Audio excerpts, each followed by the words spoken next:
Mapagpalang umaga po sa ating lahat. Good morning sa inyong lahat. Napakaganda po ng ating ituturo sa atin ng ating Panginoon ngayong umagang ito. Bagamat medyo mahirap talagang isakatuparan kung talagang tayo mananalig sa ating mga sariling kakayahan. Pero kapag nandyan ang ating Panginoon, ang Kanyang banal na Espiritu Santo sa bawat isa sa atin, ay siguradong masusunod natin itong Kanyang inyuutos sa bawat isa sa atin ngayong pong umagang ito. Ang ating pong topic ngayong pong umagang ito ay ang talinhaga tungkol sa lingkod na di marunong magpatawad. Tayo po ay tumayo at babasahin ko po ang ating magiging paksang talata ngayong pong umagang ito.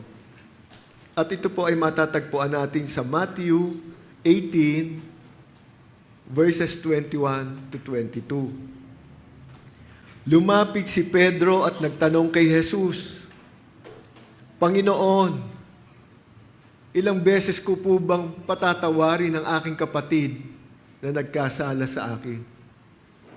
7 beses po ba? Sinagot siya ni Jesus. Hindi 7 beses, kundi 70 ulit na 7. Pagpalain nawa ng Panginoon ang pagkabasa ng Kanyang mga banal na salita at tayo po ay makakaupo na po. Ngayon pong umagang ito ay makakarinig tayo ng isang drama o forgiveness. Kasi itong talinghagang ito, itong ikinuwento ng ating Panginoon, itong parable na ito, ay talagang parang isang mabigat na drama para sa atin. At makikita po natin dito ay nangusap ang ating Panginoong Hesukristo na noon lang narinig ng mga Hudyo, o lalong-lalo na si Pedro. At yung sa binasa natin kanina, lumapit si Pedro at nagtanong kay Jesus, Panginoon, ilang beses ko po bang patatawarin ang aking kapatid na nagkasala sa akin? 7 beses po ba? Sinagot siya ni Jesus, hindi 7 beses, kundi 70 ulit na 7. Kumbaga sa sabi nga ng kapatid na Nirsa kanina sa Sunday School, Anli to, walang katapusang pagpapatawad to sapagkat ganun din ang ginawa sa atin ng ating Panginoon. Sa tradisyon ng mga Hudyo nung araw, lalo na yung mga Pariseo, ang kanilang itinuturo nung araw, kapag nagkasala sa iyo ang iyong kapatid, pwede mo siyang patawarin hanggang 3 beses lang. At yung pang-4 at sunod-sunod na, ay nandoon na yung kaparusahan o di pagpapatawad. Dito, parang nagmalaki pa si Pedro, di ba? Sabi niya, sa amin, 3 beses lang Itong tinuturo sa amin Ngayon, gagawin kong 7. Yung tinanong niya sa ating Panginoon. Dinagdagan pa niya ng 3, may bonus pang 1, kaya 7, hindi lang 3. Ngunit nagulat siya, sapagkat anli na kapatawaran ang isinagot ng ating Panginoong Hesukristo. At babasahin ko po, kaya po ito drama of forgiveness, babasahin ko po sa inyo yung ating pag-aaralan, yung talinhaga na ating pag-aaralan sa Matthew 18, 23 to 35. Sapagkat ang kaharian ng langit ay katulad nito. Ipinasya ng isang hari na hinga ng ulat ang kanyang mga alipin tungkol sa kanilang mga utang. Nang simulan niyang magkwenta, dinala sa kanya ang isang lingkod na may utang na milyong-milyong piso. Laki naman. Yung lingkod na to, ang utang sa hari ay milyong-milyong piso. Dahil siya'y walang maibayad, inyutos ng hari na ipagbili siya pati ang kanyang asawa, mga anak, at lahat ng kanyang ari-arian upang siya'y makabayad. Lumuhod ang lingkod sa harapan ng hari at nagmakaawa. Bigyan pa po ninyo ako ng panahon at babayaran ko sa inyo ang lahat. Naawa sa kanya ang hari, kaya't pinatawad siya sa kanyang pagkakautang at pinalaya. Ngunit pagkaalis roon ay nakita niya ang isa niyang kapwa lingkod na may utang sa kanya ng ilang daang piso. Alam pa ba niya ginawa? Sinakal niya ito at sabay sabi, magbayad ka ng utang mo. Lumuhod ito at nagmakaawa sa kanya. Bigyan mo pa po ako ng panahon at babayaran kita. Ngunit hindi siya pumayag. Sa halip, ito'y ipinabilanggo niya hanggang sa makabayad. Sumama ang loob ng ibang mga lingkod ng hari sa pangyayari iyon. Kaya't pumunta sila sa hari at nagsumbong. Ipinatawag ng hari ang lingkod na iyon. Ito po yung sagot ng misis ko kanina sa Sunday School. Ano po ang itinawag ng hari doon sa lingkod na iyon? Na noong una ay pinatawad niya. Tapos yung lingkod na iyon, nung makalabas at makauwi at nakita niya yung kapwa lingkod niya may utang sa kanya, ay sinakal pa niya at pinabilanggo. Ang tinawag ng hari sa lingkod na yon, napakasama mo, sabi niya. Pinatawad kita sa utang mo sapagkat nagmakaawa ka sa akin. Naawa ako sa iyo, hindi ba't dapat ka ring sanang mahabag sa kapwa mo? At sa galit ng hari, siya'y ipinabilanggo hanggang sa mabayaran ng buo ang kanyang utang. At sa kakuli-hulihong verse po, gayon din ang gagawin sa inyo ng aking Ama na nasa langit kung hindi ninyo taus-pusong patatawarin ang inyong kapatid. Dito po sa patuloy na pag-aaral natin sa Mateo, lalong-lalo na po, matatandaan po natin yung ating pinag-aralan ng linggo sa pamamagitan ng ating Pastor Erlan Tan. Who is my neighbor? Sino pa ang aking kapwa? At pasalamat nga ako kay Pastor Er kasi inanunan niya iminansahe na niya, ibinigay na niya ang mga dapat nating gawin doon sa may mga nagkakautang sa atin. Bilang isang mananampalataya, anak ng Diyos, ay nandoon ang ating dapat gawin, ang magpatawad. Pero nakita naman natin, nandoon din yung binalansi ng ating pastor, ang ating dapat gawin. So pag-aaralin natin ngayong umaga, sa gabay ng ating Espiritu Santo, ang kanyang mga banal na salita. Ano ba yung mga dapat na paraan to handle offenses? Napakarami po. Araw-araw, mayroong pagkakamali, may nagagawang masasakit ang ating kapwa. Tayo rin, ganun din naman. Hindi naman tayo exempted.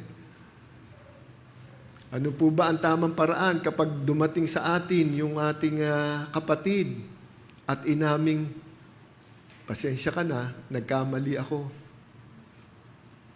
At pag-aaralan din natin ngayong umaga yung biblical attitude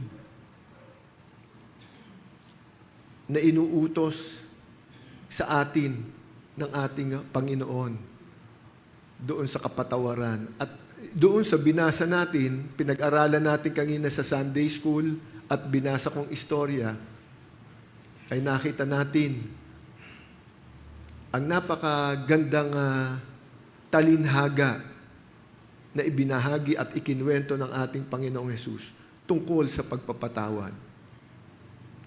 Sabi nga dito,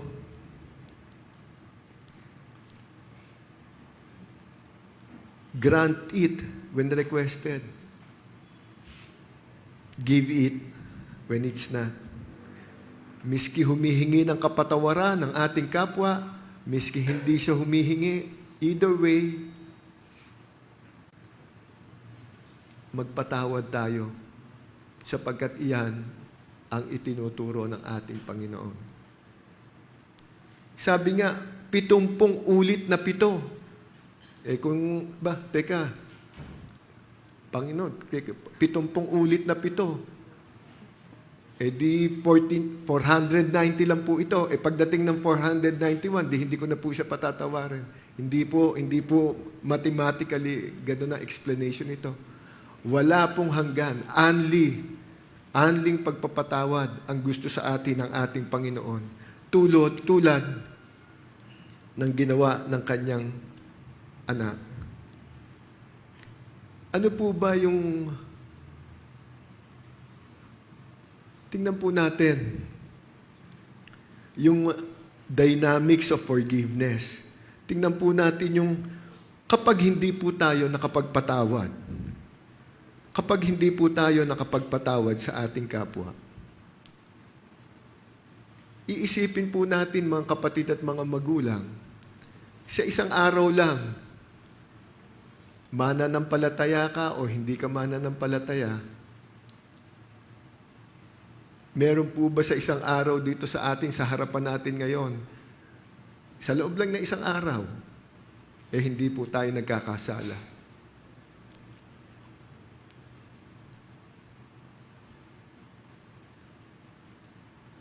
Meron po ba sa atin dito o kalahating araw, meron po ba sa kalahating araw na hindi tayo nagkakasala? Maaaring sasabihin ng iba, pwede kasi natutulog lang naman ako. Baka habang natutulog tayo, baka nandun din, nagkakasala tayo . So, dito po makikita natin yung nagkaroon ng reversal, yung role, na yung servant, noong patawarin ng hari, yung lingkod ng patawarin ng hari, tuwan-tuwa siya at pinatawad siya sa kanyang mga kasalanan, sa kanyang mga utang, doon sa hari. Paglabas niya, siya naman ang naging master doon sa kapwa lingkod niya na may utang sa kanya. At yun ay hindi niya pinatawad.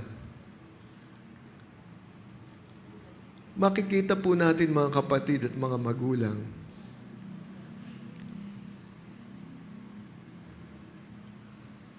ang ating Panginoon ay tinitingnan at binibigyan ng account ang bawat isa sa atin.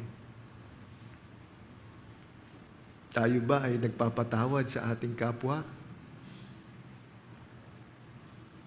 Kasi po mabigat ang consequences kapag hindi.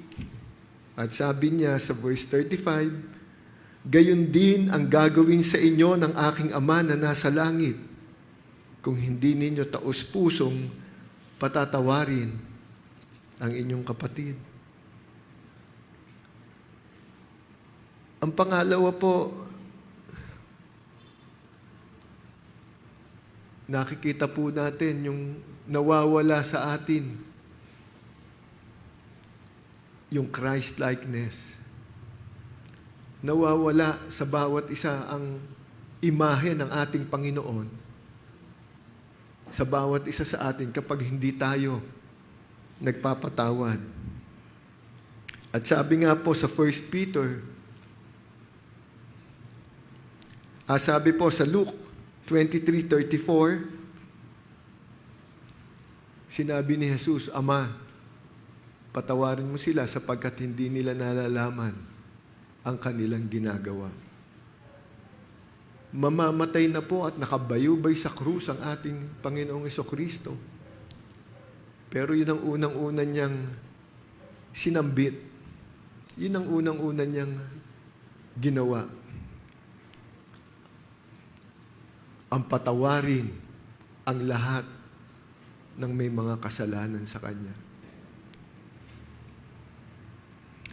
At sabi nga po sa 1 Peter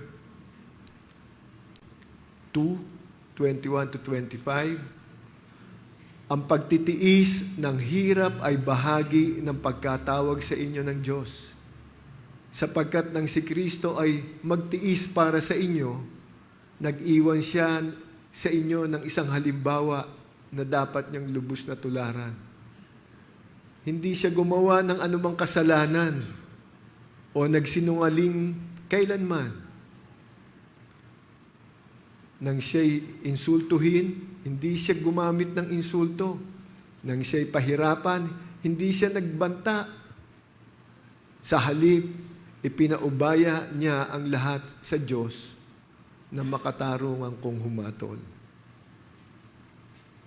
Sa kanyang pagkamatay sa krus, pinasan niya ang ating mga kasalanan upang tayo'y mamatay na sa kasalanan at mamuhay ng ayon sa kalooban ng Diyos. Sa pamamagitan ng kanyang mga sugat, kayo'y pinagaling.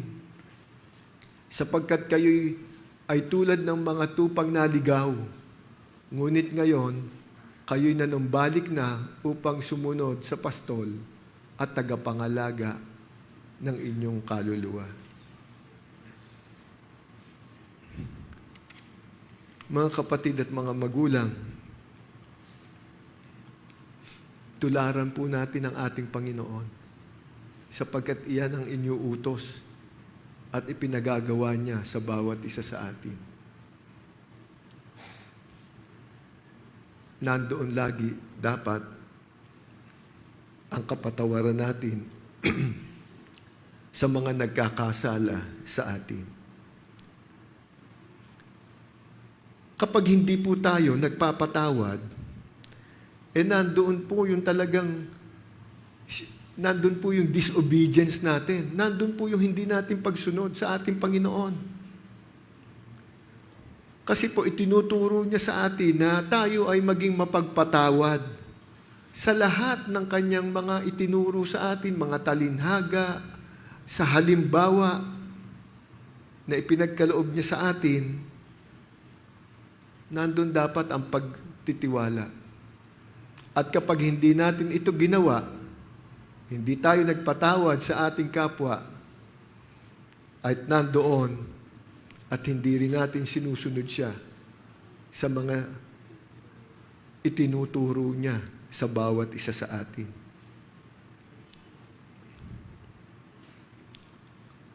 At ito po, makikita po natin, mapapansin po natin to.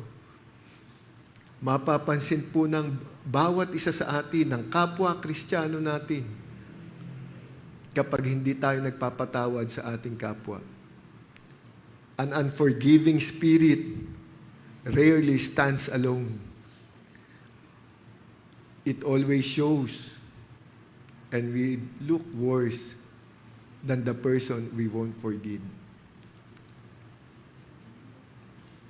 Mahahalata po ng inyong katabi. Tingnan niyo po yung mga katabi niyo. Iyan po ba ay nagpapatawad? Mahahalata niyo po yan. Kasi po, yung sabi nga dito, it always shows, makikita natin na nandoon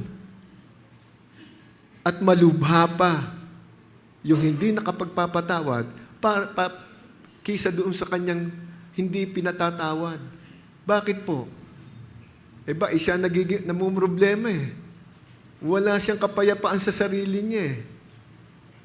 Lagi niyang iniisip yun. Ako, ang laki naman ng utang yung sa aking kapwa. Yung kapwa kong to, ang laki naman ng kasalanan ginawa sa akin ito. At tayo, binibigyan ng mga experiences ng ating Panginoon sa ating buhay na talagang napakabigat at napakahirap kung tutuusing magpatawad.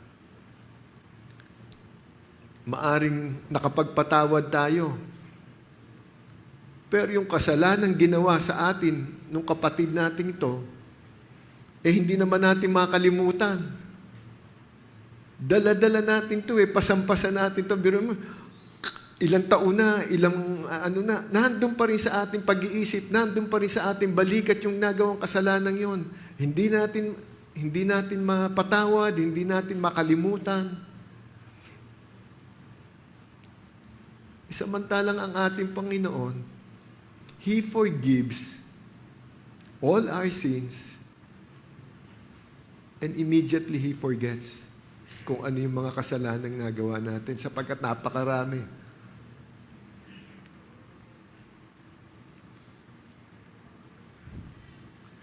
At napakabigat nito, miski tayo sa sarili natin,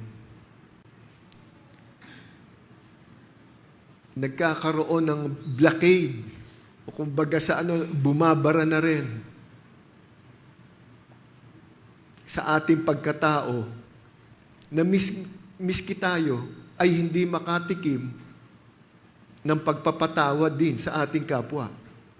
Lalong-lalong na po sa ating Panginoon.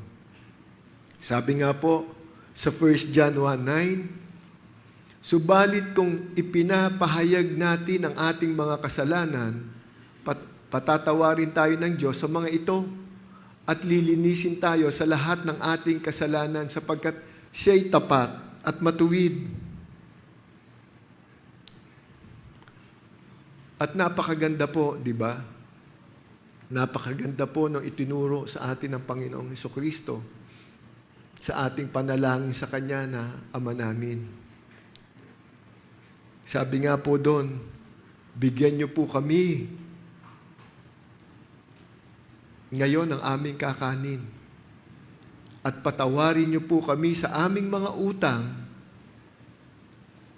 gaya naman namin na nagpapatawad sa may mga utang sa amin. Mismong ang Panginoon po ang nagsabi niya. At wag mo kaming hayaang ihihatid sa tukso, kundi iligtas mo po kami sa masama. Sapagkat sa iyo ang kaharian, ang kapangyarihan at ang kaluwalhatian magpakailanman. Pagkatapos po niyan, ano po sabi sa 14? Sapagkat kung pinapatawad ninyo ang mga nagkakasala sa inyo, patatawarin din kayo ng inyong Ama na nasa langit. Ito po mabigat, itong verse 15 Ngunit kung hindi ninyo pinapatawad ang inyong kapwa, hindi rin patatawarin ng inyong Ama ang inyong mga kasalanan.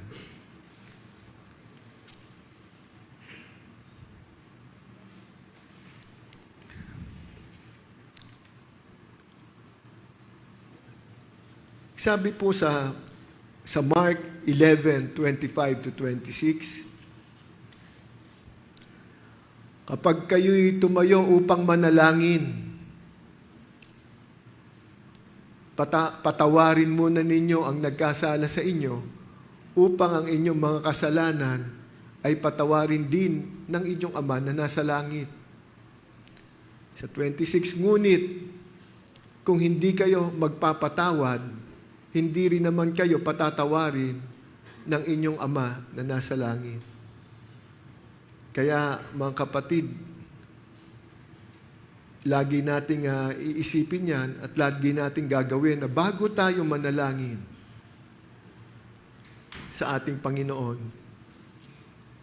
patawarin muna natin yung mga nagkakasala sa atin.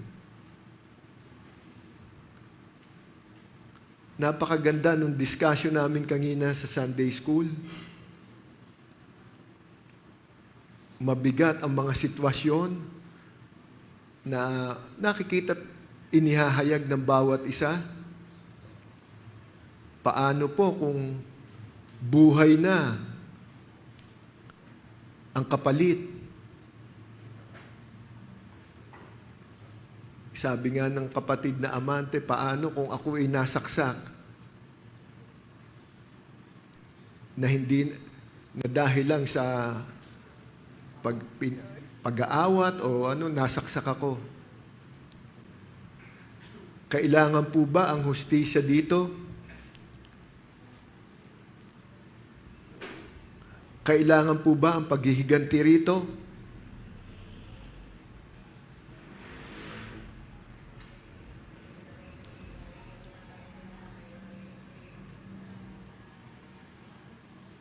Mga kapatid at mga magulang, makikita natin ang ating kasagutan sa mga katanong na yan. Sabi nga dito,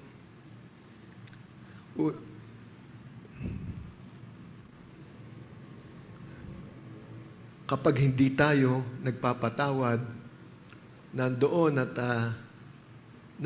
yung leads to bitterness.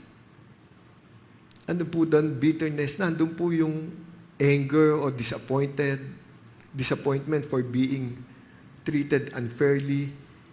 Talagang sa lingwahe natin, itong bitterness, sama ng loob lang po ito. Sama ng loob. Bitterness is usually the reason for unforgiveness. Kadalasan ito po yung dahilan Kasi napakasama ng loob natin Hindi natin kaya magpatawad Yung nangyaring sa atin, nandoon. Dahil sa sama ng loob, nandoon Hindi natin makalimutan sa bigat ng mga sitwasyon. Sabi nga dito, it grieves the Holy Spirit. Hirap na hirap ako dito sa term na yan, grieves. Sabi ng kapatid na Lucy, nahahapis. Grieves, nahahapis ang Espiritu Santo. It hinders our prayers as well as our forgiveness. At tingnan po natin yan sa Ephesians 4:30-32. At huwag niyong saktan ang kalooban ng Espiritu Santo sapagkat siya ang tatak ng Diyos sa inyo. Ang katibayan na kayo'y tutubusin pagdating ng takdang araw. Alisinan niyo ang lahat ng sama ng loob, poot at galit. Huwag na kayong mambubulyaw, manlalait, at mananakit ng damdamin ng inyong kapwa. Sa halip, maging mabait kayo at maunawain. Magpatawad kayo sa isa't isa tulad ng pagpapatawad sa inyo ng Diyos. Mga kapatid at mga magulang,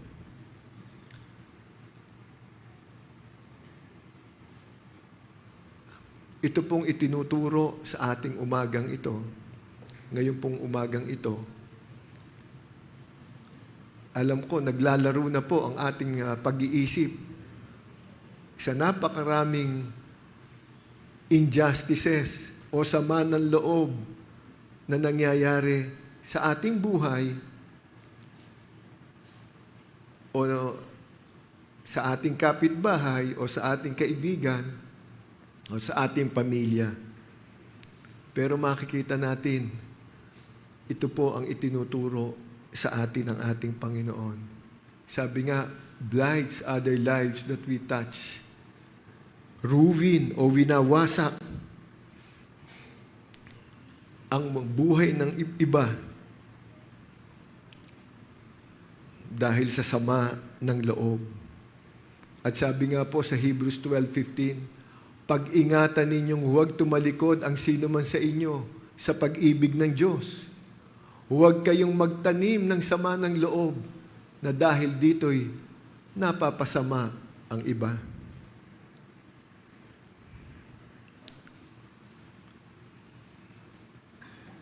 Sapagkat makikita natin dito, bitterness affects and infects others. At makikita po nito,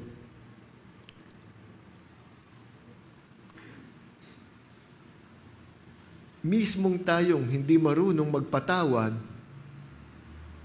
tayo mismo ang nalalagay sa alanganin. At maaaring nandoon pa ang very serious consequences na mangyayari sa atin kapag hindi tayo nagpatawad sa ating kapwa. Sabi nga po Sa sulat ni Mateo 18:34-35, yung binasa natin kanina, at sa galit ng hari, siya'y ipinibilanggo hanggang sa babayaran niya ng buo ang kanyang utang. Gayon din ang gagawin sa inyo ng aking Ama na nasa langit, kung hindi ninyo taus-pusong patatawarin ang inyong kapatid. Nakita po natin, nilagyan pa ng taus-pusong pagpapatawad natin sa ating kapwa. Hindi lang po lip-sync niya, hindi lang po sa labi lang o nabanggit lang. Taus-puso po yan. Sagad sa puso po natin ang pagpapatawad natin sa ating kapwa. At ito po yung ating sagot kanina. At ito po yung sasabihin natin sa marapakaraming katanungan. Lalong-lalo na yung hinalimbawa ng kapatid na amante kanina sa aming Sunday School. Kung ako na sinaksak, kung ako na pinagnakawan, ako na ang kinawawa, paano po ba ang inumbubang gumawa sa akin ng mga bagay na ito ay patatawarin ko paborin? Ito po ang sagot diyan. Kadalasan, dito po makikita natin na nawawala yung ating pagtitiwala, nawawala yung ating pananampalataya sa ating Panginoon. Kapag nangyayari sa buhay natin yan, sa buhay ng ating pamilya. At napakaganda po, sabi nga po sa Roma 12:19, mga minamahal, huwag kayong maghihiganti. Ipaubaya ninyo iyon sa galit ng Diyos, sapagkat nasusulat, akin ang paghihiganti, ako ang gaganti, sabi ng Panginoon. Kaya, yan po ang tugon ng ating Panginoon sa bawat isa sa atin. Huwag po tayong mag-alala na yung taong gumawa sa bawat isa sa atin ng hindi natin makalimutan kasalanan ay makakatakbo lang at hindi mahahabol ng hustisya. Huwag po tayong mag-alala sapagkat God will take care of it. Huwag kayong maghihiganti, ipaubaya ninyo iyon sa galit ng Diyos. Nakikita ng Diyos lahat yan sapagkat nasusulat, akin ang paghihiganti, ako ang gaganti. Sabi ng Panginoon. God will take care of it. Sigurado po yan. Ang pinakapanghuli po natin, ano po ba itong direksyon ng forgiveness? Lagi po nating iisipin, mga kapatid at mga magulang, ang magiging focus, attention natin ay ang ating Panginoong Hesukristo na nabayubay sa krus at tinubos ang ating mga kasalanan ng kanyang sariling dugo.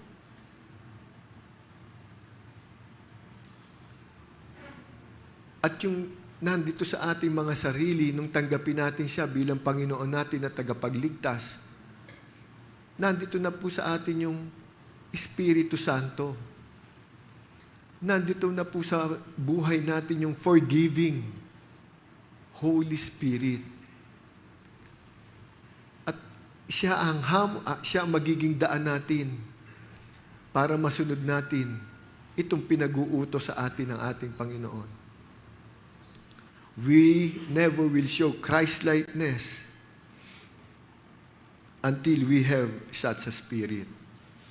Kapag wala ang forgiving spirit sa atin, kapag wala ang Espiritu Santo sa buhay ng bawat isa, nandun lagi yung paghihigante. Nandun lagi sa ating puso at hindi tayo makakapagpatawad sa ating kapwa. And forgiveness is a matter of mind and will. sa ating, ang kapatawaran ay nasa ating mga pag-iisip, in our thinking, and we choose to forgive by the act of will.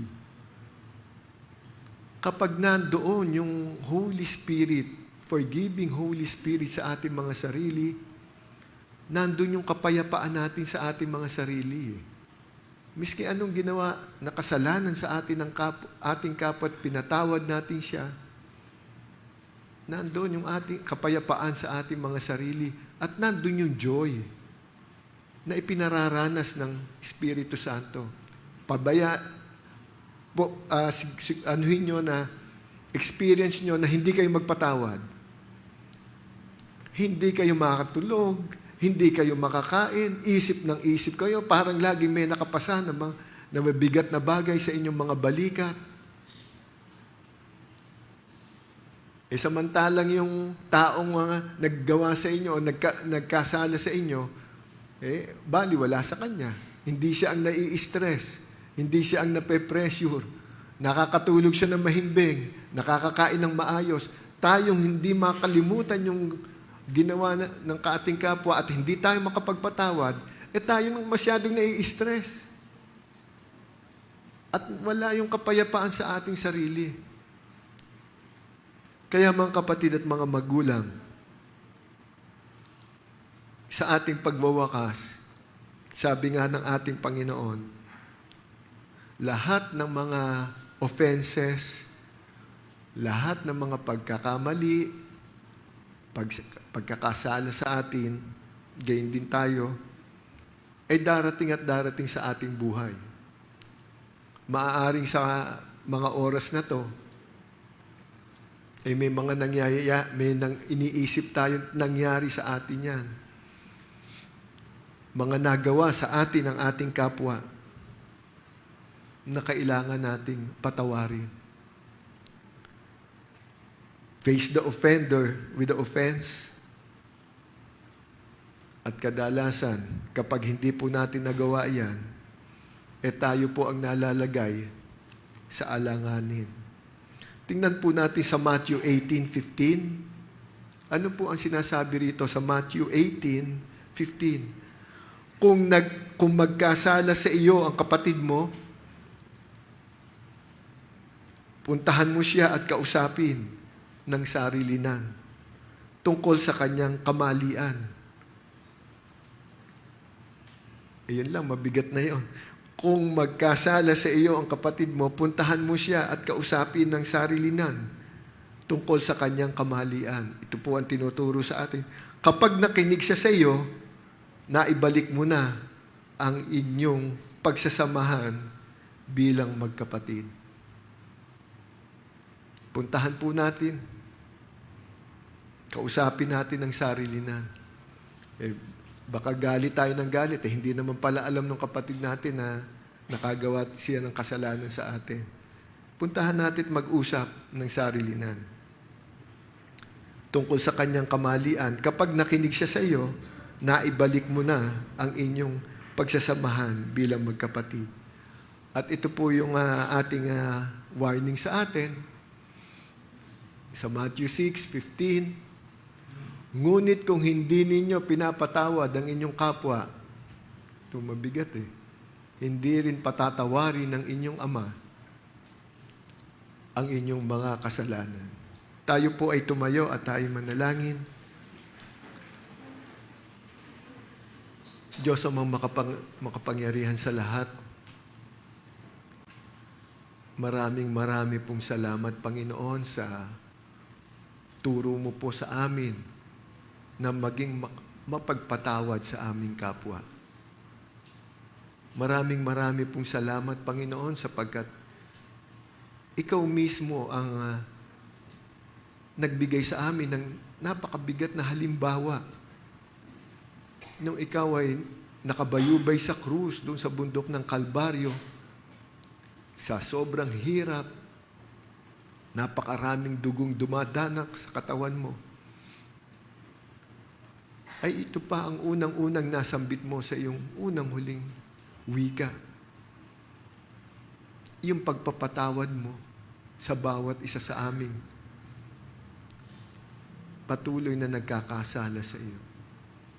At dahil sa dugo mo, Panginoon, nilinis mo ang kasalanan ng bawat isa sa amin. At ito ang gusto mong gawin namin sa aming mga kapwa. Ang patawarin sila sa kanilang mga nagagawang kasalanan naman o mga utang nila sa amin. Marami pong salamat, Panginoon, sapagkat alam ng bawat isa sa amin na ito ay magiging gabay at masusunod namin sa aming pamumuhay sapagkat nasa amin ang iyong banal na Espiritu Santo na patuloy naggagabayan kami at magtuturo ng pagpapatawad sa aming kapwa. Marami pong salamat sa pakikinig at pagtugon niyo po sa aming mga panalangin. Sa pangalan ni Jesus, Amen.